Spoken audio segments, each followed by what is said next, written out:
Well, I'm going to get started. We are going to record this, so this will be available for distribution afterwards. And so I'm Anthony Guarnaccia. I'm the Partnership Development Director for Acumen, and excited to welcome you all here to talk a little bit about Vietnam. It is an interesting landscape that we all currently operate in international student recruitment. And Vietnam really sits at an interesting intersection point in this journey for international students.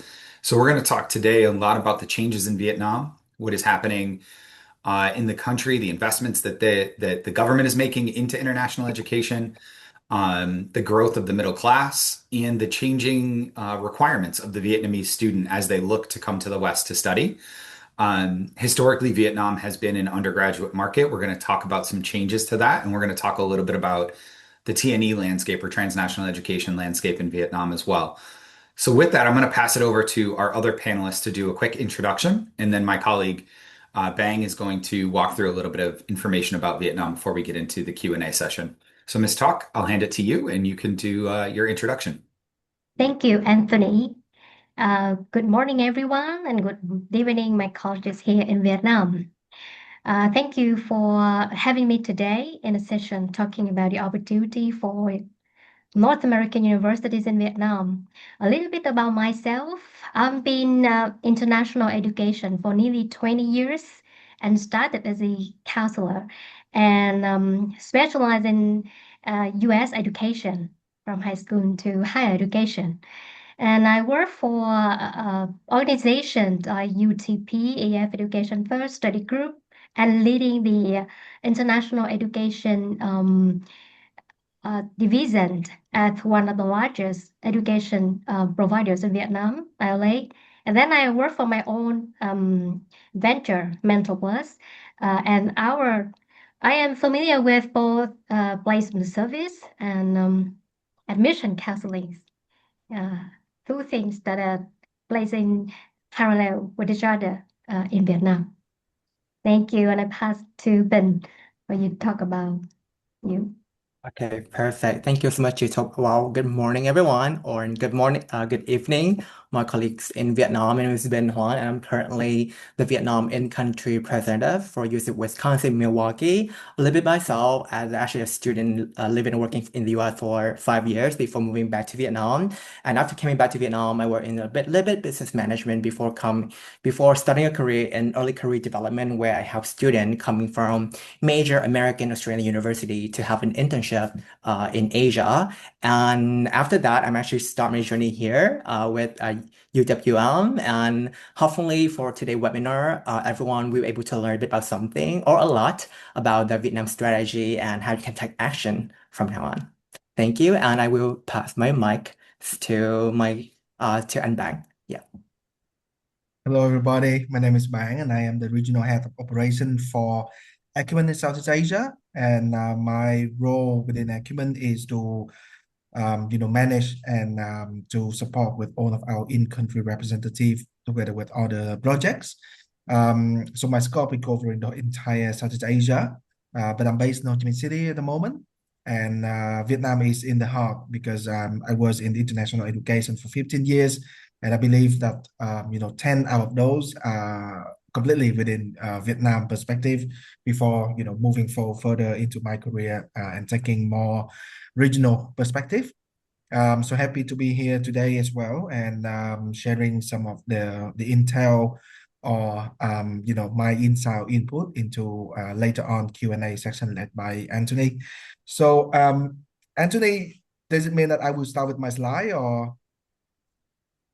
Okay, cool. All right. So I think when we talk about Vietnam, a couple of things that we need to, and especially from the Vietnam and US point of view, is that we need to look at, one key data point is that at the end of the day, Vietnam is in the top 5 globally of sending students to the US. At the same time, they are also the number 1 country sending students from Southeast Asia. And if we look at Asia, we are just right behind India and China. And those 2 countries combined is already like 30 times larger in population compared to Vietnam. So that's just to show how can I say it, the leaning towards the US market from the Vietnam perspective. One of the things that we need to understand is that we do run a couple of analysis or survey within Acumen, and we normally ask one question is like, okay, if number the first country in your mind when you're talking about study overseas, what is it? The majority of time it will be US, and then the second and the third will be the mix between Australia or Canada or UK.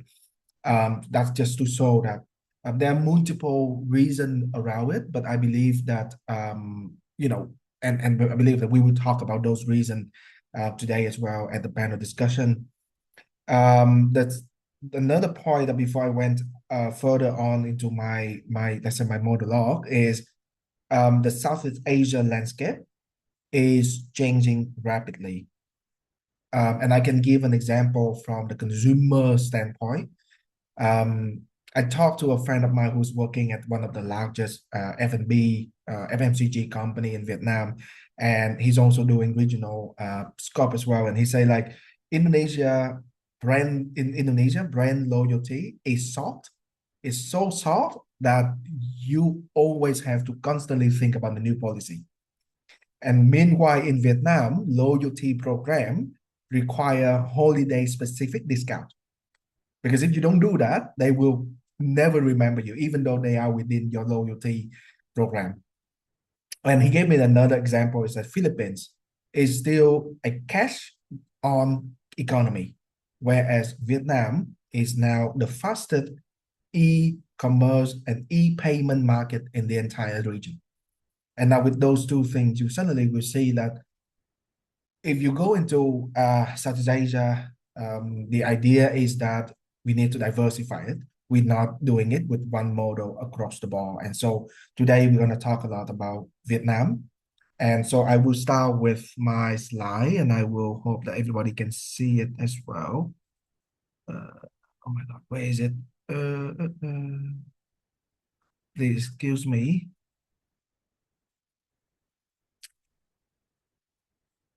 Is it here? I hope that everyone see my screen. Okay, cool. I think one thing that we talk about Vietnam is that we are a nation in transition. And I try to find a photo that replicate that, showing the transition. And then there's nothing better than this one, the one that I show you on the inauguration day of the new Prime Minister, Mr. Lê Minh Hưng. The reason I mention this is because on this day, we finally have the entire new administration in the country. And for the first time ever, we have a technocrat prime minister, not coming from the party, but coming from a technical perspective.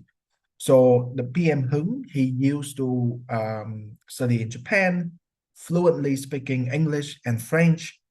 He himself working for World Bank, and before becoming the PM, he is the head of the Vietnam National Bank. And so with that in mind, you can see how the country from the Politburo steering the country towards is that they say it's time for us to transition ourselves from the old way to the new one. And because of that, this is the photo that reflect let's say that, what does it mean when I say a nation in transition? There are four perspectives that I would talk about it today is new administration and their intention, the FDSE upgrade, the economic momentum, and the private sector rise. And so I will move on with the political reform.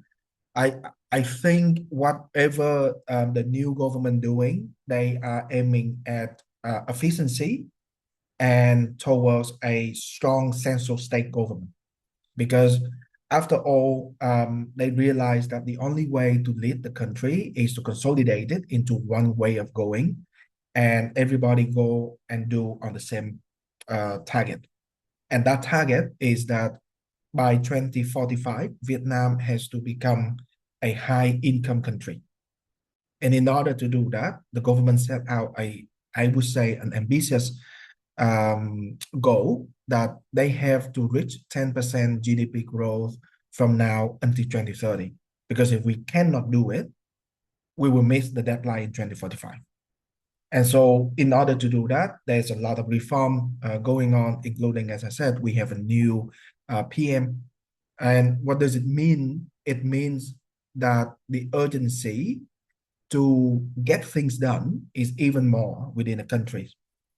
In our national strategy 2026, you will see one part about education.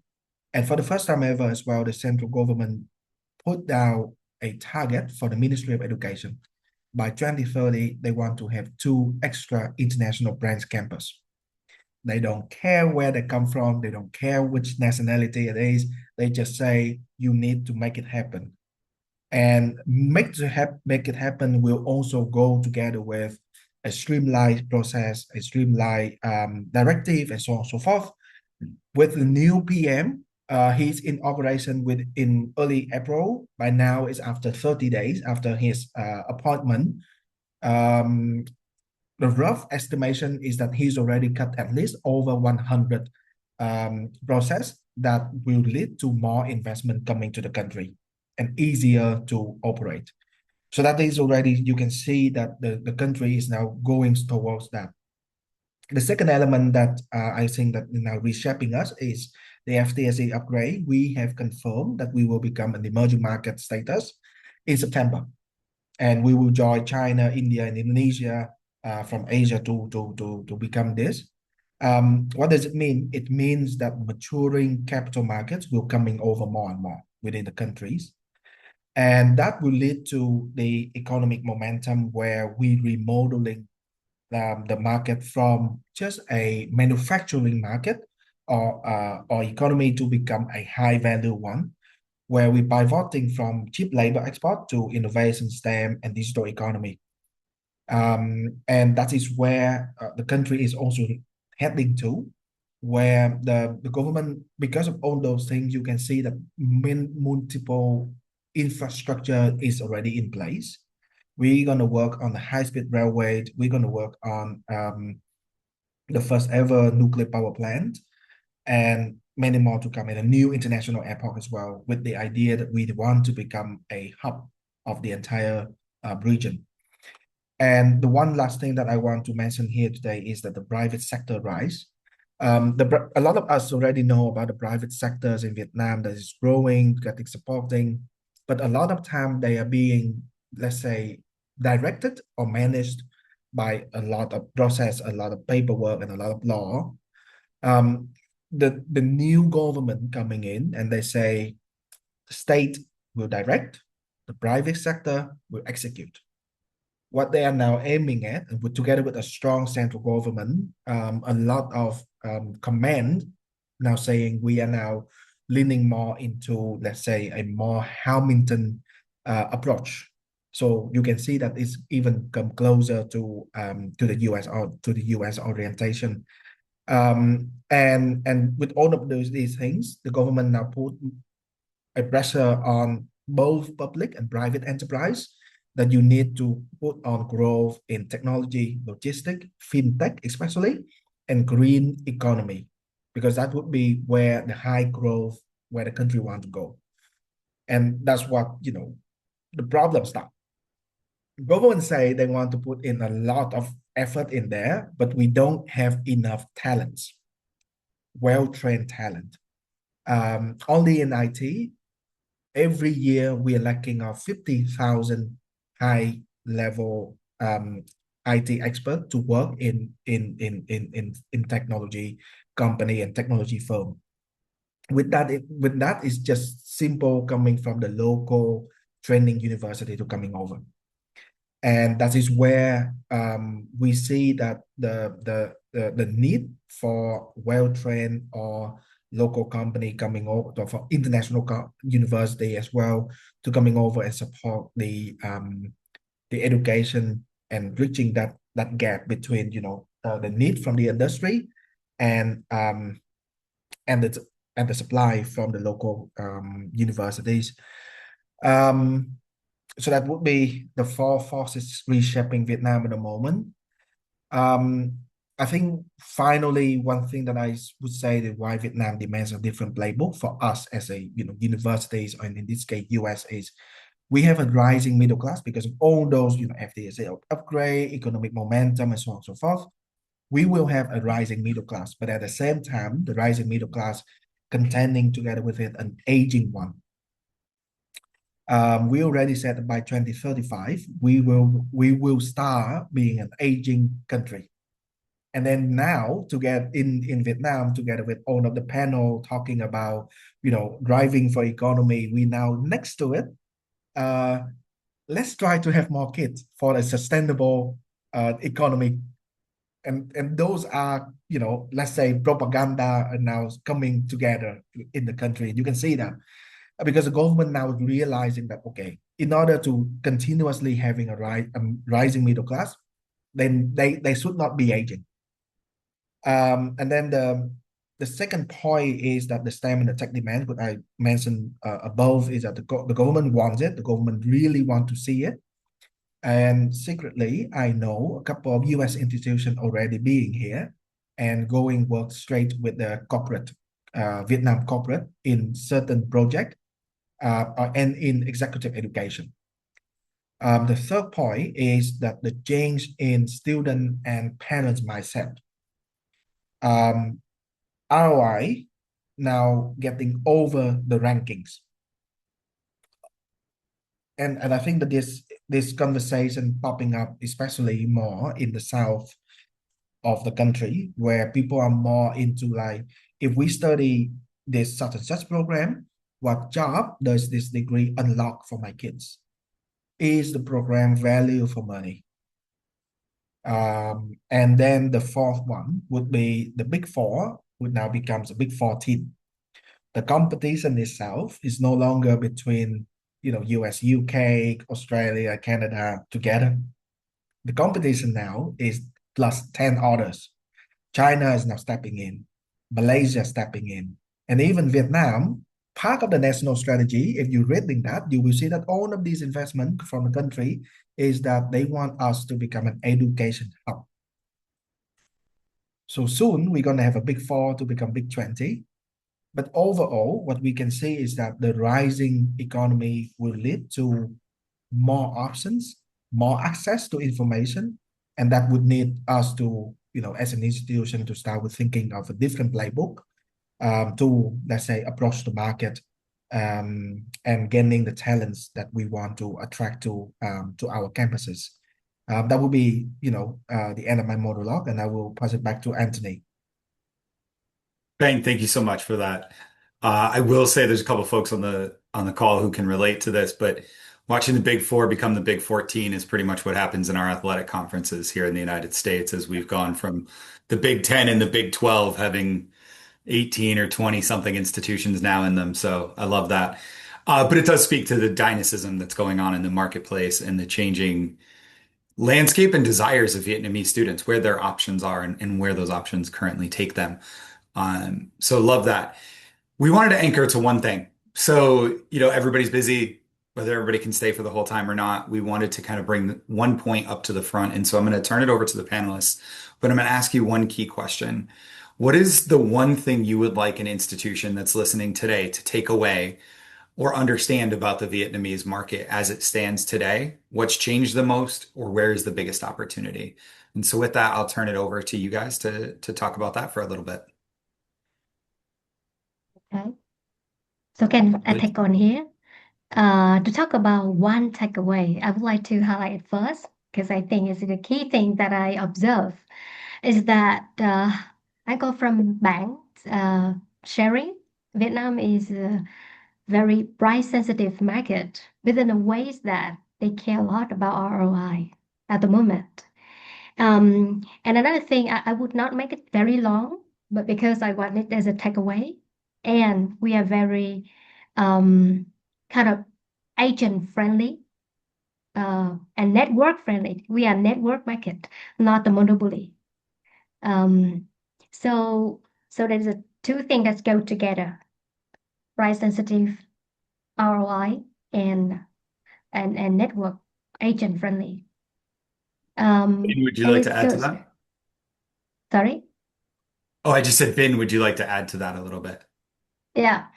Currently, uh, actually, in the past, it is, there's no talking about scholarship.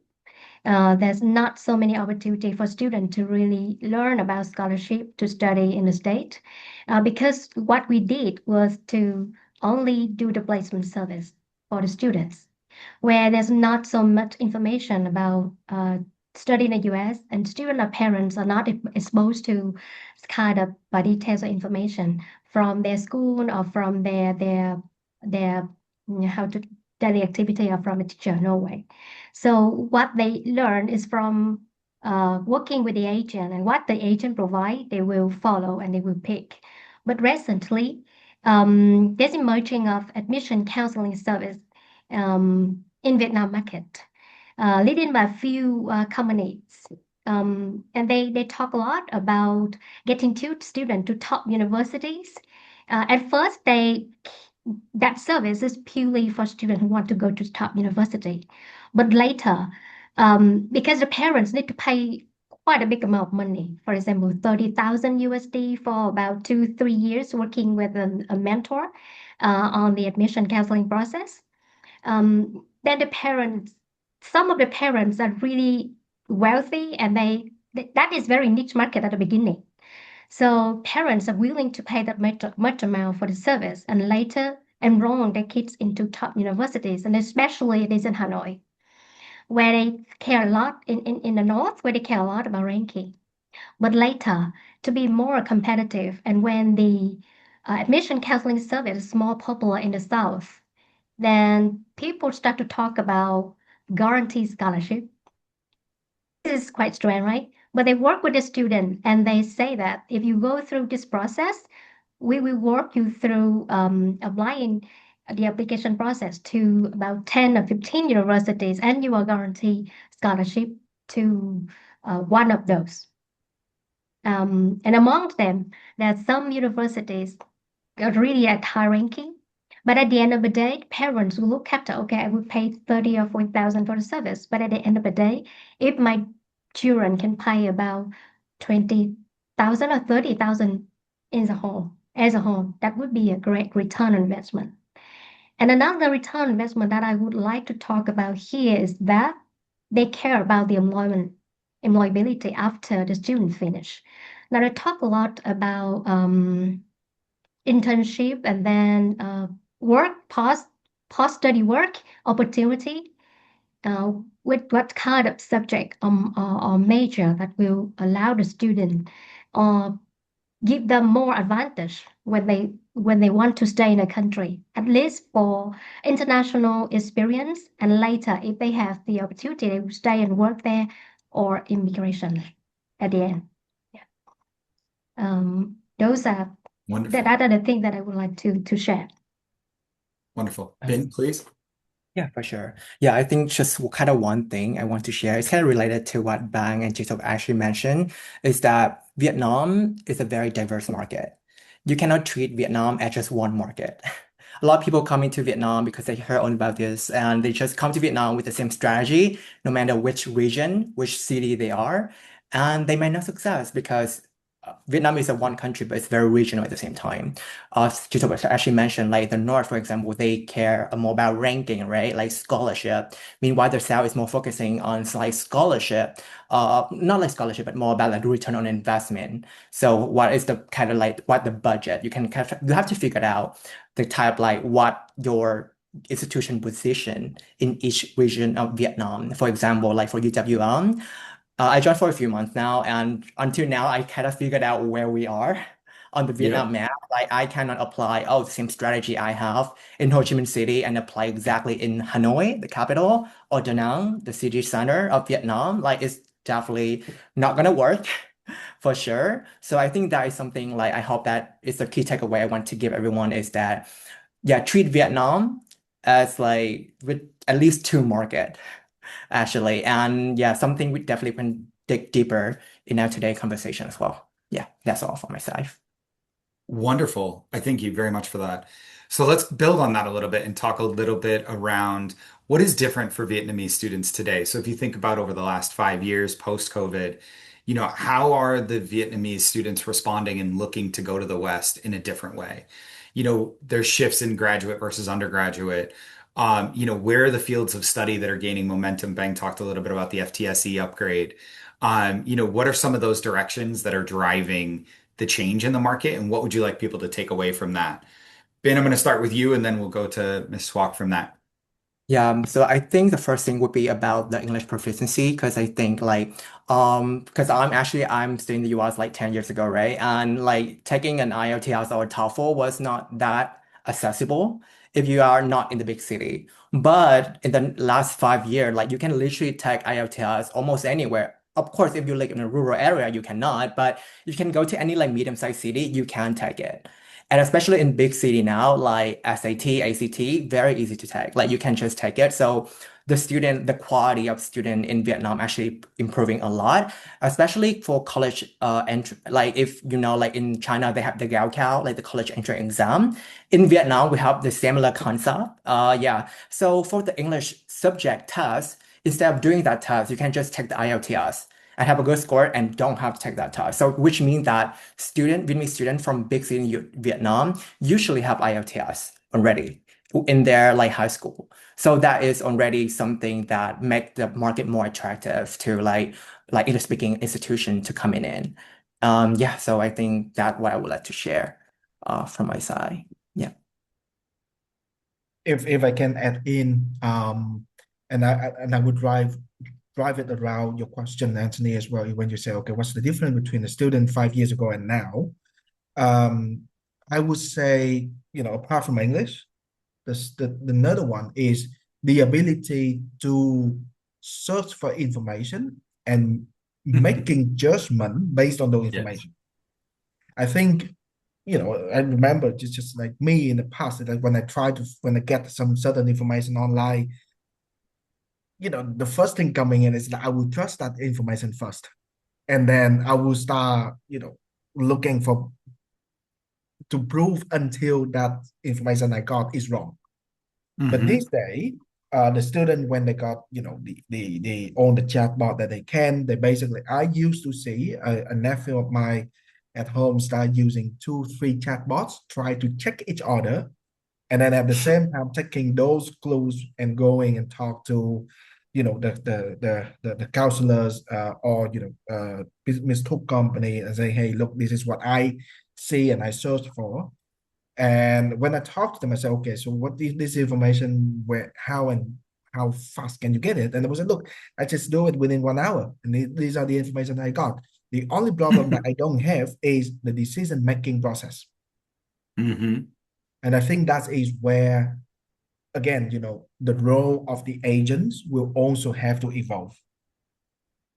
Is that a lot of time in the past we heard about like our agent is that doing this and that, but in a nutshell they will also have to sit because in the past instead of just providing information, now the counselor coming have to become somebody who can support the decision making process because the student can get the information themselves. So I think that these are also the change from the student that lead to the change from the stakeholder in the market as well. Now we just hope those 5 chatbots all are saying the right information as they argue with themselves. Yes. But I do think, Ms. Thuck, how would you like to build on that? What are some of the changes you've noticed in your career, especially in the last couple of years? Yeah, thank you. I totally agree with them about that. They are more proficient in English and have more opportunities to have that. And totally agree with Bang that they can research information and they can check them by themselves. But then the complexities come in. So they don't know. They actually there's so much information that they don't know how to judge. Everyone seems to say every right thing, so they don't know which one will be the best for them. At a time, agents and counselors are trusted interpreters of the complexity for the students. Yeah, and they influence decision because family want clarity, not confusion. because sometimes the student cannot really explain to the parents. One thing that haven't been changed so much is that parents that still have some influence, a lot of influence on their children in Vietnam. They have a lot of conversation. They listen to the kids more, but they still have the influence a lot on the final decision on where and how much and what they want to invest. So Hmm. they really need the support from the agent. The student can go to learn about a university themselves, but actually they cannot decide at the end of the day where they should apply. Um, and then the other change is that, as I share in at the beginning, a high aspiration family willing to pay counselor to target top university with strong scholarship. And another thing is that university coming other countries, universities coming to Vietnam in a really strategical way, especially Australia. You've heard about them? They're very active in the way they work with agency. And at the same time, through agency, they're very active working with many schools and treat some schools as a feeder school. My Hmm. students study in one of those schools. So they go in two ways. They're not going directly to the school because at the same time, they cannot go to many schools in the market by themselves. It's so difficult navigating Hmm. through the different schools governors. But if they work with an agent, the agent can navigate that process for them, help them to work with many schools and connect them to many more students. Yeah. And another thing is that as Vietnam is not a monopoly market, meaning that um, school could have a lot of referrer. With an agency is just like very friendly, just like referrer. We're not like China. We are not so into exclusive model, and we just like to refer the best to the student that we serve, or we can support. We create affiliation among Hmm. agents. For example, we have this product and the other agents have the other products. We can actually send to each other. That is a very different things in Vietnam that I want to share too. In No, addition that's to the wonderful. different, yeah. One of the things you brought up that I think is interesting and that we should talk a little bit about is comparing and contrasting the markets, right? So from a North America perspective, Mm, where are they competitively not doing some of the things that other markets are? So we talked a little bit, you mentioned Australia, but Ben, I'm going to start with you to think about as you're out recruiting students, what are you seeing that US institutions could do better and North American, Canadian as well, could do better in the market? And where are they losing out versus Australian and UK counterparts? Yeah, for sure. So I think, yeah, kind of like add on the point that Chitok actually mentioned is the Australian have a very like good Asian network within Vietnam. They do invest in the Vietnam market. Apparently, like almost all Australian universities have like a school rep here in Vietnam. It's already, with like a family, student, agent need support. They already have someone on the ground to support the family. And so I think that is something that other market, I feel like if you really want to invest in Vietnam and treat Vietnam as one of your like main market in Southeast Asia, that's something we need to step on. And I mean, like for UWM Stanmore, actually, like we did not have like a representative here for like a few years, like 2 years more. And we definitely see like a decrease in Vietnam recruitment. But yeah, but like since we have a rep here, like we see everything like kind of picking up slowly but surely, like we're getting back to like kind of post-COVID time, which I'm glad to be, like in that journey. But yeah, that is something that Australian university do really well. And also they are very creative. Actually, they very like Australian university, they do like different like workshop, they do different like seminar, webinar, and they very like active on social media because of course everyone now consumes social media. And in Vietnam, people spend more than 6 to 8 hours a day on Facebook and Zalo and Instagram. So the school know, and they, they very like at target for the Vietnamese students. So I think that is something they do very well that I think like for I can speak for like US institutions that like that is something I feel like we definitely can learn from Australian university. It's very invest, not just put our name out there, but also the marketing, also at the marketing and the support to the Vietnam market. Yeah. Anthony, you on mute. Sorry about that, Bang. Anything you want to add to that? Ah, um, I I actually want to give like a bird eye view because of course Hmm. my role is to look at the region and look at different clients from Yes, different we know you regions. support other markets. Yeah, But yeah, we yeah. want you to focus on North America. Um, I think one thing that I can see this is the ability to follow up. Hmm. Mm, Um, and I will give just a very clear example. Is that I used to see at an agent fair, Aus Hmm. Australian focus, and we see a lot of students coming over and so on and so forth. Right after the fair finished, the in-country rep immediately take go straight to the agent and talk to them like, look, these are the 5 6 kids that I talk, and I mm, really see that they are very potential for me. I know that their data is with you due to all of their data privacy, but Hmm. please remember these kids are showing interested in me.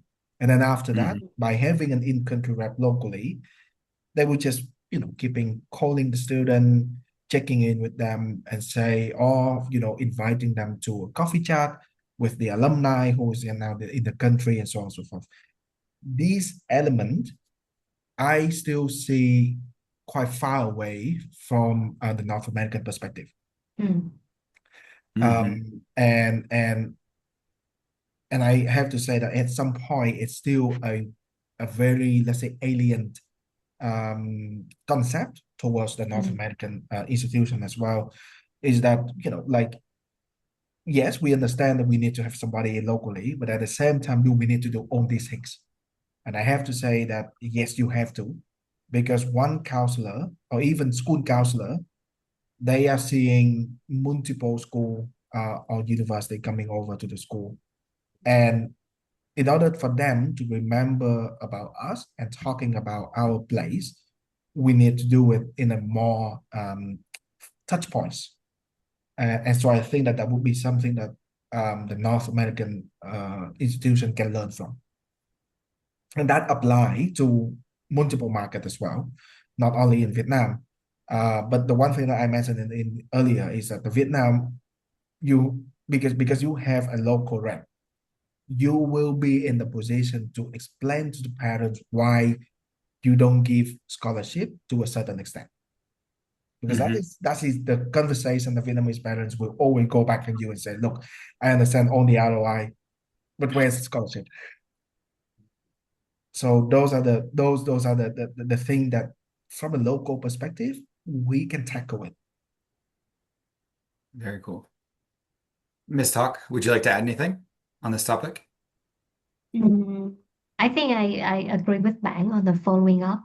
That is very important because I noticed there are few companies that doing service for us university, especially North American universities or school with very big fairs organization. Every year that company do at least two big fairs and school tour after the fairs with about 50 or more universities or school from the USA. It's been organized very professional and they can attract many parents and students coming. But then what's next? That is also an agent, but they don't do their job very well as an agent to follow up the student because they focus a lot on fair.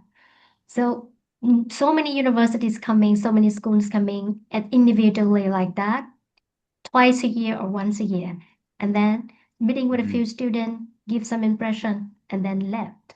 And then there's nothing, then nothing left, no real following up with the student after that. So the return on investment, I'm sure, is very low for the investment into the trip or the fair like that. That it, if that those trip could be treated as the familiar right trip only, just to know the market, but not recruitment at all. And Vietnam is quite different from other markets that we work on referral model a lot. So people will listen to other people experience, even with the agent. Um, Parents parents refer agent, and agent refer school. We work on that a lot and trust on that a lot. So, for example, if one agent have so many students already, the the advantage is that they would have more organic student coming from the referrals, and it would happen the same for the universities when they come and work with local agent in the market. Well, we got a live question that I'm going to relay to you guys because you all touched on this a little bit. But where are the best places to find quality agents within Vietnam other than contacting Acumen and asking us for help? Because obviously that would be the best answer. But no, but in all honesty, where are some of the good sources of information on quality Vietnamese agents? And also, any tips on how to form a relationship with an agent to start out? What are some things, some do's and don'ts? And I'll start with you, Bang, on that if you want to go first, and then we'll kind of go around from there. Sure. I actually intend to say the same, like you said, Anthony, is the best place coming to us. But We'll always help out wherever needed. yes. Um, that's actually a very interesting question. Um, I would say it comes from experience. Um, and I can see that in certain cases, well, like with one of the Kiwi, um, you know, client we have is that they're also coming into the market and say, look, we have 60 agents with us, but we Hmm. don't really know where to start with. And I remember when we do that, we just basically look, at some point you have to trust the process. Give it 1 year. You just go to each of them and say, look, these are the expectation that I want to see as an institution when I work with you.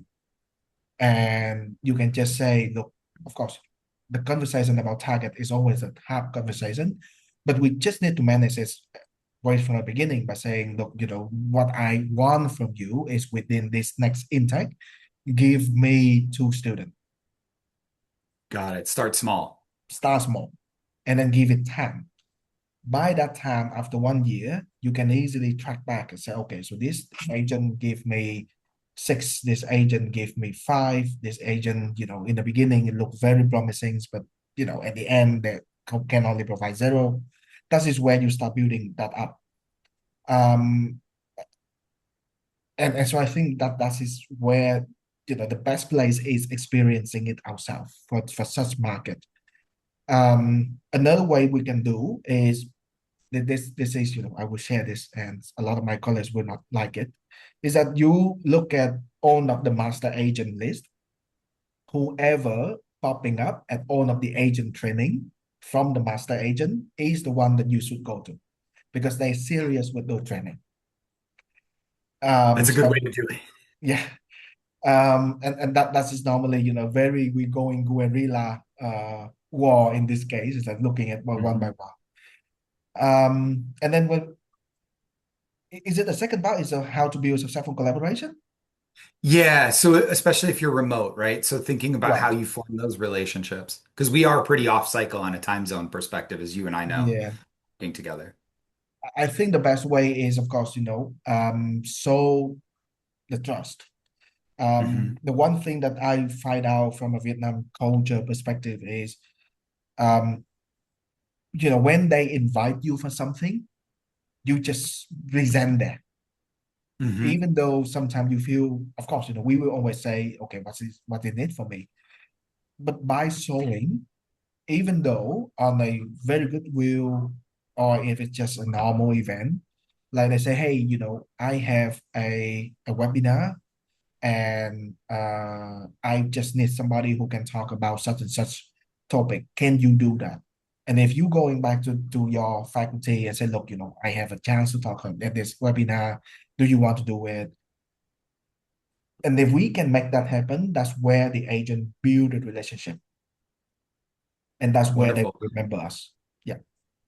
I think that's a really good point. I'm actually going to turn this a little bit, Ms. Talk, as you think about what you do and your, the counselors beyond the agents, right?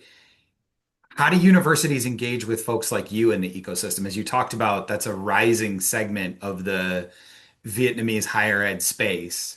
Are there ways that universities can get in touch with you to help you understand their offerings? As you know, 4,400 institutions in the US.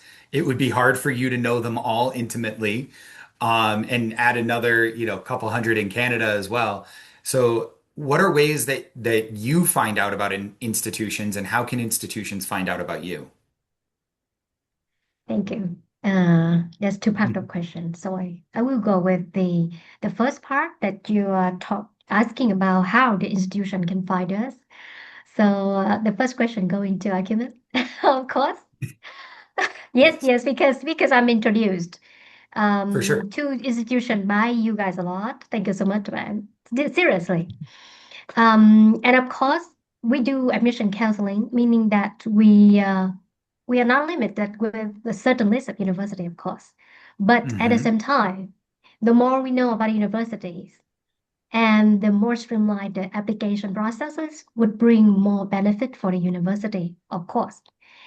And while we are doing admission counseling, we are still sending students to contracted university, meaning university or institution that we side with too, as fit if that option is really fit to the students, and at the same time, the application process is really beneficial for them.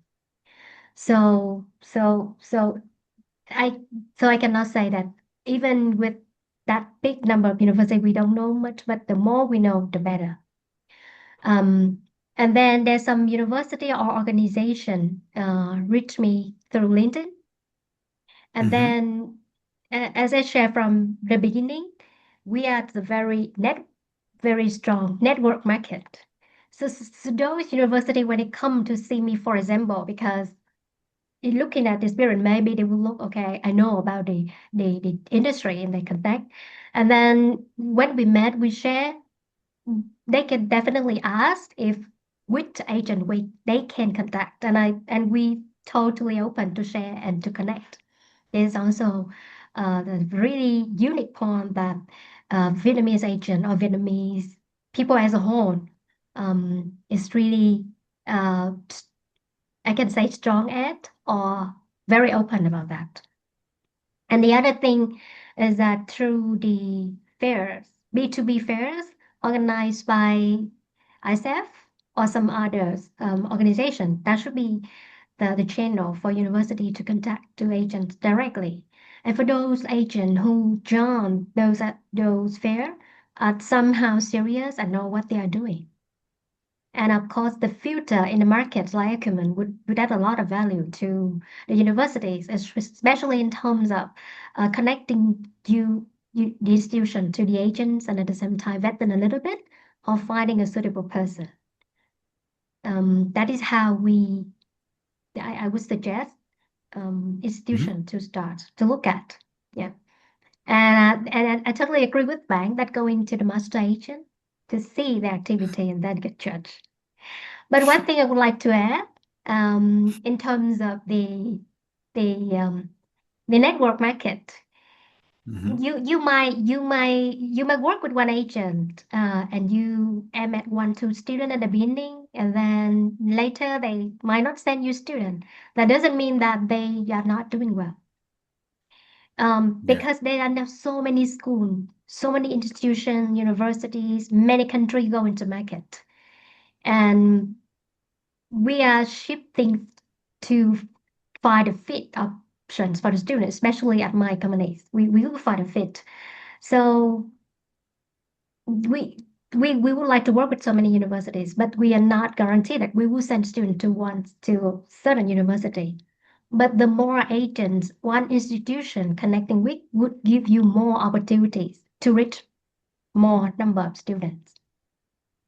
That's it. I think that's great. One Yeah, of the one of the things that you touched on a little bit there is the key for institutions is to focus on what they do really well, yes, right? Not coming to the definitely. market with the same programs as everybody else. As Ben knows, what he focuses on for University of Wisconsin, Milwaukee is different than what another institution is going to focus on. So I think really understanding what your value proposition is to the marketplace and then bringing that to the independent counselors, to the agents, to the different parts of the ecosystem is really important to help yourself stand out. I also appreciate the long-term trajectory. It's not all going to happen overnight, although we do see some really strong response rates in first year. It does take time to build as Vietnam is a network market. It does take time to break through a little bit. So all very good points. One last question, because I do know it's on the top of everyone's mind outside of Vietnam and even inside of Vietnam is transnational education, is education Mm. partnerships. So, as you guys are in the ecosystem, how are you seeing Vietnam open up to those opportunities? And what are some of the partnership opportunities that may be available to US and Canadian institutions looking to come into Vietnam? I'll open it to any of you to start on that, but I just wanted you guys to touch on it. And we do have about 3 or 4 minutes. So just keep that in mind. I think I will start first. We actually just had the same conversation about TNA this afternoon. And the one thing that I would say that, the opportunity is still there. But my sense is that if we not in the country to start with on those partnership in the next 1 year, um, the window is closing. The reason is simple is that when it comes to when I say the window, it doesn't mean that there is no student to enroll, but it's the opportunities for local universities to work with international university will be less. Um, and the UK is the fastest growing TNE is Vietnam. The fastest growing TNE market for UK is Vietnam. Mhm. Um, UK also start by saying they already now see more students from Asia studying at their offshore campus more than in their onshore campus because of the intra-Asia mobility is there. And that also means that students will more likely choose to go to an international program delivered in country or to some articulation program and then ended up there because it's coming from the another thing from the parents is that if I don't get the scholarship that I want, I will find a program and keep them at base for 2 or 3 years before spending the rest of the money in overseas. So Mhm. that is how I would say the process, the thinking process of a Vietnamese parent is doing, and that's even with between segmentation as well. And I know that the segment that talks working is different from the segmentation that Ben is working, or sometimes collide with each other. But the majority of time, you can see that even with parents who are willing to pay a high-end service, college counseling cost $20,000, they still ask, "Where's my scholarship?"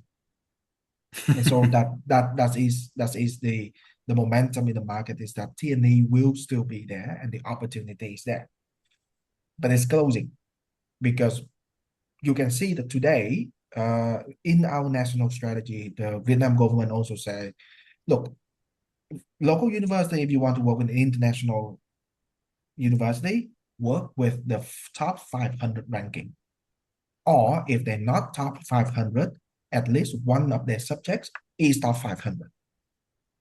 And so you can see that, what happened if in the next 1 or 2 years, the government say, hey, hang in there, the Vietnam National University now grow into top 500. So how about we only work with top 200? And then suddenly we can see that the momentum change and the opportunities for us is smaller. That's just one thing that I Mhm. can see. Um, the rest is, look, people are still paying and invest a lot into education of their child. And they will do whatever it takes to get them into a high class international program in the country. Okay. So Well, I want to thank everybody for joining. We really appreciate the time. To the panelists, thank you for taking time out of your busy evenings. This has been really informative. The quick summary that I want to give to our attendees today, the kind of three things that popped out. One, the quality of student in Vietnam and the changing quality level, the improvement in quality over time. Two, we didn't touch on this as much, but you can see it within the data, the evolving graduate market. and what students are looking for, especially in the MBA finance space, is continuing to grow in the grad degree space. Um, in that, we talked about Vietnam as a network market, but having those strong relationships, forming those relationships over time and really nurturing them is critical to success. And then within that is really the follow-up, right? So as you're coming into market, if you don't have presence in the market, really have a follow-up plan. So as you're engaging with students, making sure that there is a very quick turnaround time on follow-up and engagement, because that is what our competitive markets are doing on a real-time basis. And so the more you can be present and the more you can then have a quick, concerted follow-up effort, the better you're going to see those results be. ROI, and the fourth topic, ROI is an ever-evolving topic in higher ed, but how you position ROI, how you position your institutions in Vietnam is really important. Parents in Vietnam are not as ranking conscious writ large as other markets that you may see. And so parents are really looking for those standout programs that they can get a high return on for their son or daughter or their student to go to. And so thinking about how you market those strengths and bring that to the market is going to be really important. So with that, we'll be in touch. You guys know where to find all of us at Acumen. I really appreciate the time today. Ms. Twok, thank you so much for taking the time. Ben, wonderful to see you. Bang as well. Thank you. So appreciate everybody's time. Thank you very much. Thank you so much for having us today Anthony. to share about Vietnam Yeah, Market Insight. Thank you, Anthony and Tình. wonderful. Thank you. Have a good one. Thank you very much.